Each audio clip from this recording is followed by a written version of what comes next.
Alrighty guys, small little franchise making its return this December. Have you heard of it? It's called Avatar. No, literally Avatar is the biggest franchise in history. Not in terms of pure raw box office numbers, as in, sure, the two films combined have made about $5 billion, which is nothing compared to the MCU if you really think about it, but just the fact that both films, the first Avatar, the highest grossing film of all time, almost $3 billion. The second film, pretty easily clears $2 billion.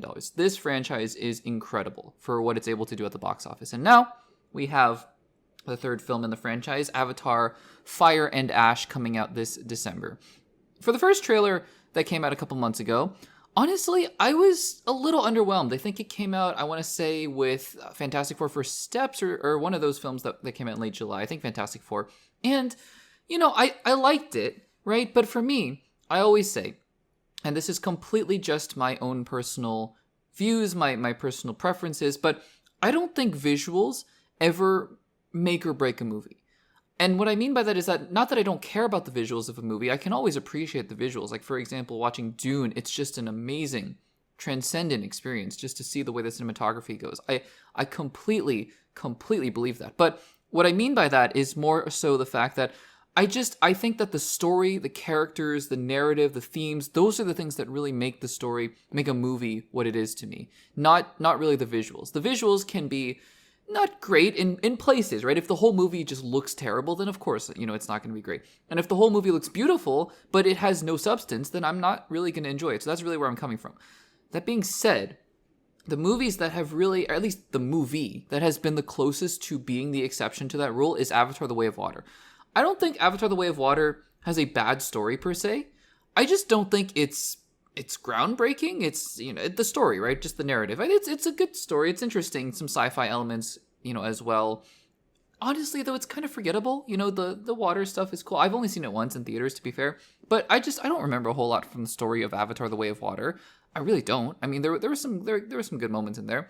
But I remember watching that movie, one of the rare movies I watch in 3D, and I went, this is almost worth the price of admission alone, just to see this movie on a big screen. And again, I'm telling you, this is not something that I say very often for movies for visual effects.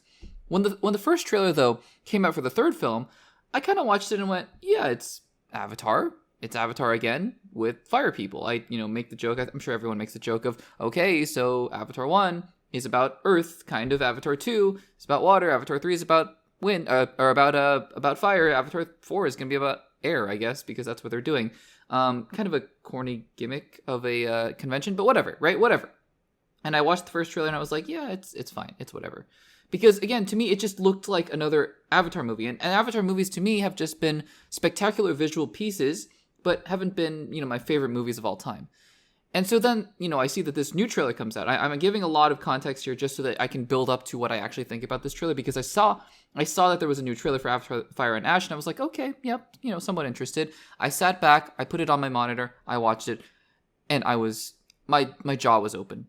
I was in awe.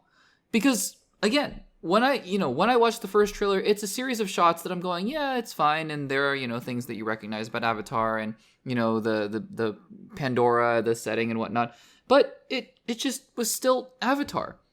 But to me, watching this new trailer reminded me of the transcendence of the visuals of Avatar. There are just things you watch in this trailer that my mind cannot physically comprehend what I am watching, because it's so different. It's just so original, and it's so breathtaking, and it's so meant to be seen in this light of visual spectacle. I don't know anything about how the story is going to go. It could be a terrible story. It could be the best story ever told. But the visuals, all of a sudden, from the first trailer, I went, yeah, it looks like another Avatar film, and of course I'm going to watch it. I mean, it's Access Blockbusters. Of course I'm going to watch it. But I went from that to going, oh, I have to see this on the biggest screen possible, because it looks undeniably incredible. Again, if the story is not good, if the story is bad, I'm going to walk out of Avatar Fire and Ash saying, yeah, I mean, worth the one experience, not a great movie. That's what I'm going to say. But if the story is halfway decent, and that's pretty much what Avatar The Way of Water was. The story was fine, the story was good, the visuals were incredible. This looks the same. I think there are also some story hints that we get here as well, in between the crazy action that's going on here, of the fact that humans can now exist in Pandora with I think the character's name is Spider.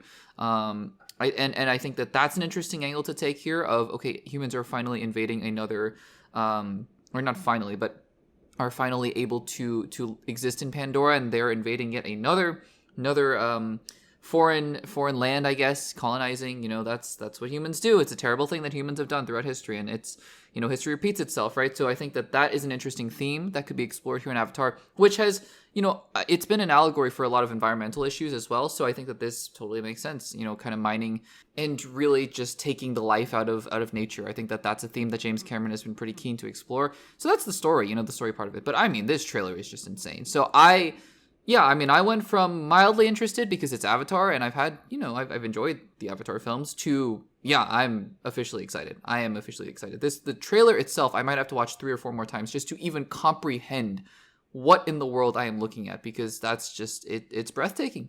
It's breathtaking. So guys, what did you think of this second trailer for Avatar, Fire and Ash? Let me know in the comments down below.